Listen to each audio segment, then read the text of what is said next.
여러분들과 다니엘서 강독을 계속해 나가고 있습니다. 다니엘서 10장에는 다니엘이 받은 환상 중에서 마지막 네 번째 환상이 시작이 됩니다. 우리는 강해 설교나 통독, 큐티를 통해서 다양하게 성경에 접근합니다. 물론 1장 1단이 있겠지만 제가 강독을 가장 선호하는 이유는 이렇습니다. 통독은 우리가 성경을 읽었다라는 부분에 강조를 둔다면 큐티는 전체적인 맥락보다는 해당 단락에 우리의 시선이 한정이 됩니다. 강해 설교는 설교자의 해석이라는 한계 속에 우리의 해석이 제한되는 경향이 있습니다. 반면에 강독은 기본적인 배경을 안다면 우리가 가장 능동적으로 성경을 볼 수 있는 장점이 있습니다. 다니엘서를 다니엘 연결책을 처음부터 강독하신 분들이라면 오늘 다니엘서 10장에서 다니엘서가 전체적으로 보일지도 모르겠습니다. 다니엘이 네 번째 환상을 본 시점은 페르시아의 왕 고레스가 통치한 지 3년이 된 시점입니다. 페르시아의 고레스가 바벨론을 멸망시켰던 것은 주전 539년입니다. 고레스가 통치한 지 3년째가 된다면 주전 537년에서 536년 무렵일 겁니다. 이 시대는 이스라엘 사람들에게는 정말 분수령과 같은 아주 중요한 순간이었습니다. 어떤 사건일까요? 다니엘서 10장 1절은 정말 많은 내용이 함축이 되어 있습니다. 10장의 내용을 압축적으로 요약한다면 다니엘이라는 이름과 벨드사살이라는 이름이 동시에 표현된 이 한 구절일 겁니다. 고대 전쟁은 신들의 전쟁이었습니다. 그래서 바벨론의 한 관리는 소년 다니엘에게 벨이라는 신이 너의 보호자다 라는 뜻으로 벨드사살이라고 이름을 바꿨습니다. 왜냐하면 다니엘이라는 이름의 뜻은 하나님이 심판자다 라는 의미가 있었기 때문입니다. 그렇지만 전쟁에서 이스라엘이 졌고 바벨론이 이겼습니다. 많은 사람들은 벨 신이 야훼 하나님보다 강하다고 생각을 했습니다. 그때 이 소년들은 뜻을 정해서 포도주를 마시지 않으려고 했던 이유는 자신들을 통해서 진정한 심판자 하나님이 바벨론 제국 속에 드러나기를 원했던 열망이 그 속에 담겨 있었던 겁니다. 시간이 흘렀고 노인이 된 다니엘은 바벨론에 이어서 페르시아에서도 높은 관직에 있었습니다. 고레스가 통치하던 주전 536년은 유대인들에게는 대단히 중요한 시기라고 말씀을 드렸습니다. 주전 539년에 바벨론을 정복했던 페르시아의 고레스가 칙령을 내려서 유대인들에게 예루살렘으로 돌아가라고 했기 때문입니다. 스룹바벨과 더불어서 1차 포로들이 예루살렘으로 귀환했던 시기가 바로 536년입니다. 그러나 황무하게 변한 예루살렘은 이미 사마리아에 편입이 되어서 관할을 받고 있었기 때문에 이곳에 성전을 건축하는 것은 격렬한 반대에 직면을 한 겁니다. 그래서 제2성전이라고 하는 스룹바벨 성전은 16년 동안 중단이 됩니다. 결국 학개, 스가랴 선지자를 통해서 주전 516년에 가서야 예루살렘 성전이 완공이 됩니다. 그렇다면 주전 536년에 다니엘은 어떤 고뇌를 느꼈을까요? 동족들이었던 유대인들이 하나님의 임재를 드러내기 위해서 예루살렘 성전을 건립하려고 했지만 재건을 시작하자마자 중단되었던 상황이었습니다. 페르시아에 거주하던 유대인들 중에서 압도적인 다수의 사람들이 예루살렘으로 돌아가기를 거부했다는 사실입니다. 왜 그럴까요? 페르시아는 관용 정책을 취해서 출신이나 혈통과 상관없이 관직으로 나아갈 수 있는 기회를 제공했기 때문입니다. 다니엘은 예레미야 70년의 예언을 깨달았습니다. 그러나 대부분의 유대인들은 하나님에게 우선순위를 둔 것이 아니라 성공과 기회와 자녀 교육에 우선순위를 두고 잔류를 선택했던 겁니다. 다니엘서 1장에서 언급했듯이 다니엘은 본국으로 안 돌아간 것이 아니라 못 돌아가는 처지였습니다.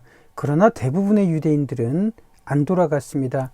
이 유대인들에게 어떤 변화가 있었을까요? 다니엘로부터 대략 5, 60년 후에 벌어진 사건이 바로 페르시아에 잔류하던 유대인들에게 나타난 사건인데요. 그것이 바로 에스더서가 말하는 이야기입니다. 에스더라는 말은 페르시아어로 별이라는 뜻입니다. 모르드게의 뜻은 바벨론의 신 마르둑 숭배자라는 뜻입니다. 다시 말해서 하나님께 우선순위를 두지 않은 유대인들의 정체성이 이렇게 변해가고 있었다는 것을 볼 수 있는 대목입니다. 그래서 에스더 이후에 에스라와 느헤미야는 필사적으로 2차 3차 포로 귀환을 감행했던 겁니다. 그렇다면 고레스 칙령으로 인해서 나타나는 주전 536년의 영적인 현실은 다니엘, 벨드사살이라는 이름의 상징처럼 우리 인생의 우선순위를 놓고 치열하게 벌어지는 영적인 전쟁을 상징한다고 볼 수가 있는 겁니다. 우리도 하나님과 페르시아 사이에서 늘 고민하는 것이 우리의 현실이기 때문입니다. 1절에서 말하는 큰 전쟁, 이것의 원문은 큰 일이라는 뜻입니다. 그래서 어떤 성경은 이것을 가리켜서 환란이라고 번역을 하기도 했고, 긴 것, 아니면 후에 일어날 어떤 것이라고 번역을 하기도 했지만, 다니엘서 10장 전체를 읽어보면 현실 이면에서 벌어지는 영적인 전쟁과 관련된 것을 다니엘이 깨닫게 된다는 것을 우리들은 확인할 수 있을 겁니다. 이런 현실을 깨달았을 때 다니엘은 새 이래 동안 슬퍼했습니다. 이래라고 하는 뜻은 7일을 상징하지만 다니엘서 9장에서도 봤듯이 유대인들의 개념에서 이래는 7년을 상징합니다. 그렇지만 7년과 구별하기 위해서 2절의 원문은 날들의 이래라고 명확하게 표기를 하고 있습니다. 왜 그러냐면 2절에서 말하는 이래는 해가 아니라 날이라는 의미를 명확하게 하기 위해서 그렇습니다. 다니엘이 이 새 이래, 즉 21일 동안 슬퍼했던 이유는 유대인들이 하나님 나라 이것과 세상이라는 선택 속에서 절대 다수의 유대인들이 하나님을 선택하지 않은 상황을 슬퍼하고 있었던 겁니다. 그래서 다니엘은 떡을 먹지 않고 고기와 포도주를 입에 대지 않는 그런 선택을 했습니다. 이 장면은 굉장히 익숙하죠. 다니엘서 1장에서 다니엘과 세 친구들이 바벨론으로 포로로 잡혀왔을 때 비록 전쟁에서는 이스라엘이 패배했지만 누가 진짜 역사의 주관자인지를 나타내기 위해서 이 소년들은 뜻을 정했던 겁니다. 그리고 하나님은 이 소년들을 통해서 제국 속에 자신의 존재를 드러내셨습니다. 그리고 다니엘서 10장 4절에서 다니엘이 히데겔, 즉 티그리스 강가에 있었을 때 그에게 환상이 나타납니다. 이 환상 속에 한 세마포 옷을 입은 사람에 대한 이 묘사를 살펴보면 반모섬에서 사도 요한이 본 존재와 동일합니다. 다니엘은 주전 6세기에 티그리스 강가에 있었고 사도 요한은 주후 1세기에 지중해 한 무인도였던 반모섬에 있었는데 두 사람이 본 존재가 정확하게 동일하다는 것은 누가 역사를 주관하는지 우리들은 확신할 수가 있을 겁니다. 그렇지만 우리가 여기에서 반드시 마음에 새겨야 하는 점은 이겁니다. 요한은 예수님과 가장 가까운 제자였고 다니엘은 그 당시에 의인이라고 평가를 받는 사람입니다. 그렇지만 그들이 예수님을 봤을 때 그들의 반응은 죽은 것처럼 그렇게 변했습니다. 사도 요한이 반모섬에서 예수님을 봤을 때 요한의 반응을 여러분들에게 연결해 보도록 하겠습니다. 요한계시록 1장 14절에서 17절은 이렇습니다. 그의 머리와 털의 희기가 흰 양털 같고 눈 같으며 그의 눈은 불꽃 같고 그의 발은 풀무불에 단련한 빛난 주석 같고 그의 음성은 많은 물소리와 같으며 그의 오른손에 7별이 있고 그의 입에서 좌우에 날성검이 나오고 그 얼굴은 해가 힘있게 비치는 것 같더라. 내가 볼 때에 그의 발 앞에 엎드러져 죽은 자같이 되매 그가 오른손을 내게 얹고 이르시되 두려워하지 말라. 나는 처음이요 마지막이니 라고 되어 있습니다. 앞으로 우리들이 다니엘서 10장을 함께 읽으실 텐데요. 이 존재를 보았던 다니엘 역시 요한처럼 그렇게 변합니다. 이것이 무엇을 상징할까요? 갈릴리에 오셨던 예수님은 평범한 목수의 아들이었습니다. 그러나 장차 심판자로서 오실 예수님은 하나님의 영광을 가진 존재로 나타날 겁니다. 다니엘이라는 이름처럼 하나님이 우리를 심판하실 때 모든 사람들이 그 앞에 서야 되는 겁니다. 구원받은 그리스도인들에게 정죄를 통한 멸망은 없겠지만 누구든지 그 앞에 서야 되는 것은 분명한 사실입니다. 이것이 누구에게든지 정해진 분명한 과정일 텐데 여전히 우리는 페르시아에 머물고 있기 때문에 다니엘이 슬퍼할 수밖에 없었던 이유입니다. 왜냐하면 세상과 동화된 그리스도인들에게 결코 하나님 나라는 나타날 수가 없기 때문입니다. 그런데 다니엘에게 이런 환상이 임했던 결정적인 비결이 바로 다니엘서 10장 12절에 나타나 있습니다. 하나님의 말씀을 깨닫기 위해서 그 앞에서 겸손하게 될 때 하나님은 우리들에게 나타나신다는 점입니다. 이것은 분명한 사실입니다.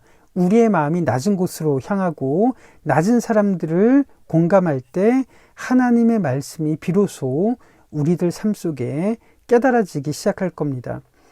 하나님의 말씀은 지식의 영역이 아니라 겸손한 삶으로 나타나는 영적인 영역이기 때문에 그렇습니다. 다니엘이 다니엘서 4장에서 느부갓네살 왕의 꿈을 해석해 줄 때도 다니엘이 잊지 않고 조언했던 것이 이거죠. 가난한 자를 불쌍히 여기고 공의를 행하라는 조언이었습니다. 그럴 때 바벨론이라는 제국 속에 하나님 나라가 임하고 하나님의 말씀이 그에게 깨달아질 수 있었던 비결입니다. 다니엘이 환상을 볼 때 그 환상을 다니엘만 보았고 함께 있었던 다른 사람들은 보지 못하고 숨었다고 기록하고 있습니다. 제가 참 좋아하는 렘브란트의 그림 스데반의 순교라는 그림입니다. 스데반은 그를 핍박하는 사람들에게 둘러싸여서 순교를 당하고 있습니다. 그러나 스데반의 표정을 보시면 죽음의 고통보다 지금 그가 바라보고 있는 그리스도의 영광스러움에 압도되어 있습니다. 스데반이 본 그리스도는 심판자가 아니라 하나님 우편에서 그를 붙들고 계시는 중보자로서의 그리스도의 모습일 겁니다. 그렇지만 하나님의 이름으로 스데반을 핍박하는 바울과 그 종교인들은 스데반과 같은 곳을 바라보고 있지만 그 실체가 무엇인지 알지 못합니다. 다니엘과 함께 했던 사람들이 그 영광을 보지 못했던 것처럼 말이죠. 하나님의 말씀을 깨닫고 그분의 영광을 볼 수 있는 것은 지식이나 종교라는 권력이 아니라 겸손함으로 하나님의 나라를 구할 때 우리 속에 드러날 수 있을 겁니다. 지극히 작은 한 사람에게 그리스도의 이름으로 냉수 한 그릇을 대접할 때 그 현장 속에 이런 영광이 나타날 겁니다. 가난한 사람들에게 그리스도의 이름으로 그분의 손길을 베풀 때 그곳에 하나님의 나라가 임하게 될 겁니다. 그렇게 하나님 앞에서 겸손할 때 다니엘에게 환상이 나타나죠. 이 환상의 내용을 살펴보시면 군주라는 표현이 많이 등장하는데 페르시아의 군주, 헬라의 군주라는 단어가 많이 나옵니다. 사람이 아니라 천사장에 해당하는 영적인 존재를 본문은 의미하고 있습니다. 다니엘이 이렇게 표현한 의도는 당시 사람들의 관점에서 전쟁은 신들의 전쟁이라고 여겼기 때문에 그런 가치관에 따라서 이렇게 표현을 한 겁니다. 다니엘이 본 환상의 핵심은 이렇습니다. 하나님의 천사장 미가엘이 페르시아를 지켜보고 있었지만 다니엘이 슬퍼했던 21일 동안 하나님은 다니엘의 기도를 들어주셨다가 하나님이 천사장 미가엘에 의해서 그 후에 여러 가지 예언을 실행하신다는 것. 그 구체적인 내용이 뭘까요? 페르시아 천사장과 싸워서 그를 물리친 이후에 그리스 천사장, 군주가 나타난다는 내용입니다. 다니엘서 11장에서 얼마나 정교하고 구체적으로 그 사건 이후에 나타나는지 우리들이 살펴볼 텐데, 그렇지만 여기서 충격적인 것은 이겁니다. 다니엘이 살았던 시대는 주전 536년 무렵이고 그 강력했던 나라 바벨론이 무너지고 페르시아가 세계를 제패했던 바로 그 시기였습니다. 이때 헬라였던 그리스는 이제 막 철학이 태동하던 시기였습니다. 이때로부터 100년이 지나야 소크라테스가 활동하던 시대였으니까 이 당시에 그리스라고 하는 나라는 아직도 페르시아에 비해서는 연약한 나라에 불과했습니다. 그러나 역사를 공부하다 보면 그리스라는 표현을 쓰지만 실제로 고대 역사에서 그리스는 존재하지 않습니다. 이게 무슨 말일까요? 아테네, 스파르타, 에베소, 고린도 같은 폴리스 형태의 국가들만 존재했지 그리스라고 하는 단일 연합체는 존재하지 않았습니다. 그러니까 이 예언이 놀라운 거죠. 이때로부터 정확히 200년이 지나야 그리스 군주, 그리스 천사장이 등장한다는 것이 참 놀랍습니다. 범그리스 문명을 통합하려고 했던 알렉산더가 이때 출현하게 되는 겁니다. 우리는 현재 관점에서 2300년 전의 역사를 도표처럼 이해하고 있지만 이 시대 사람들에게 이것을 이렇게 말한다는 것은 신적인 능력이 아니고서는 불가능할 겁니다. 예를 들자면 이겁니다. 지금 세계 패권을 장악하고 있는 미국 아니면 유럽연합을 우리들이 살펴본다면 현재 아주 미미한 어느 나라가 200년 후에 유럽과 미국을 집어삼킨다, 그렇게 말한다고 해서 누가 믿을 수 있을까요? 이렇게 정교한 예언 때문에 학자들은 다니엘서가 주전 2세기 마카비 시대에 기록되었다고 말하는 이유입니다. 그렇지만 다니엘이 보았던 예언 중에서 로마 시대 이후의 환상들을 우리들은 어떻게 설명할 수 있을까요? 그리고 지금 이루어지는 구약 시대의 예언들을 우리들은 어떻게 설명할 수 있냐는 겁니다.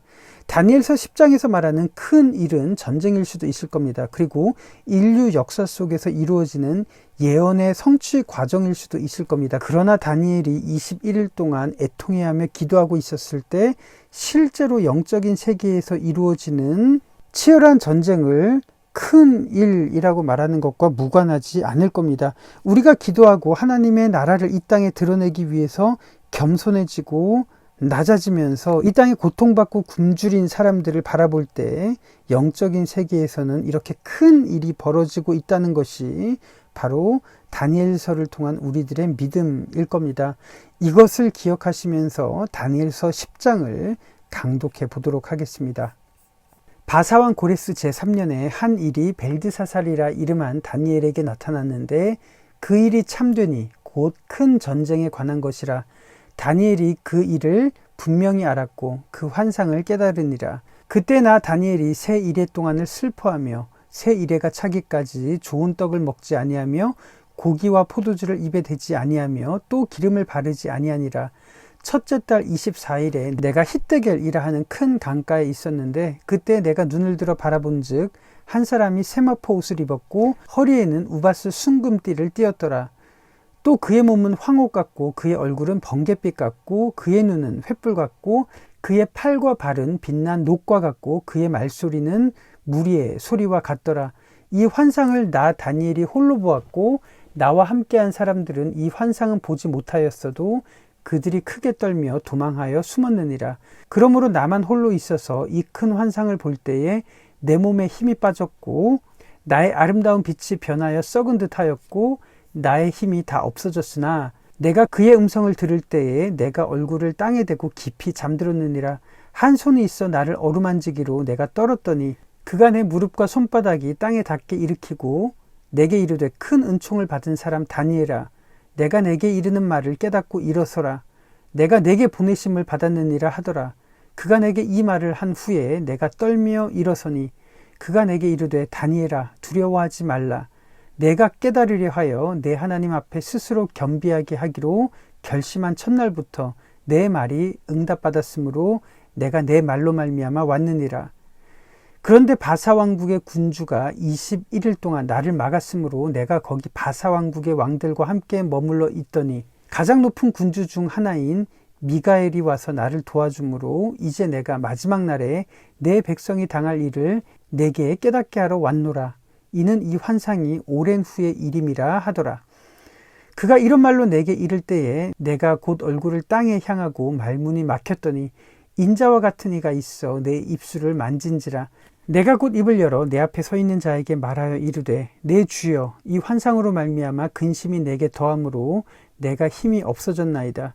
내 몸에 힘이 없어졌고 호흡이 남지 아니하였사오니 내 주의 이 종이 어찌 능히 내 주와 더불어 말씀할 수 있으리이까 하니 또 사람의 모양 같은 것 하나가 나를 만지며 나를 강건하게 하여 이르되 큰 은총을 받은 사람이여 두려워하지 말라. 평안하라. 강건하라. 강건하라. 그가 이같이 내게 말하매 내가 곧 힘이 나서 이르되 내 주께서 나를 강건하게 하셨사오니 말씀하옵소서.